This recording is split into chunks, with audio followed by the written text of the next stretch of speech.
முன்னொரு காலத்தில் திருச்செந்தூர் சுப்பிரமணிய சுவாமி கோவிலில் மாசி திருவிழா நடைபெறவில்லை.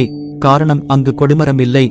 ஆகவே திருச்செந்தூர் முருகன் கோவிலுக்கு கொடிமரம் வைக்க வேண்டுமென்று ஊர்கூடி பேசி முடிவெடுத்தனர்.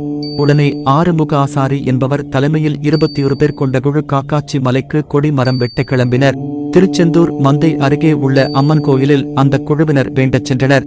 அம்மன் கோயில் முன்பு மற்றவர்கள் நின்று கொண்டனர். அம்மனை வணங்க ஆறுமுக ஆசாரி மட்டும் கருவறைக்குள் நுழைந்து அம்மனை வணங்கினார். அப்போது அம்மன் கண்களில் இருந்து நீர் வழிந்தது. பயந்து போய் படபடத்து போன ஆசாரி, அம்மனே, ஏன் இந்த நிலை? தங்கள் கண்களில் நீர் வழிய காரணம்தான் என்ன என்று கேட்டார். அம்மன், மகனே, நீங்கள் செய்யும் பணி நல்ல பணிதான். ஆனால் அந்த பணியில் ஈடுபடும் உன்னை தவிர வேறு யாரும் உயிரோடு திரும்ப மாட்டார்கள். அதை நினைத்துதான் எனக்கு வருத்தமாக உள்ளது. இதை நீ அவர்களிடம் சொல்லிவிடாதே. இது ஆண்டவன் கட்டளை. இந்த நிலை தெரிந்த காரணத்தினால் தான் என் கண்களில் கண்ணீர் வந்தது என்று கூறினார்.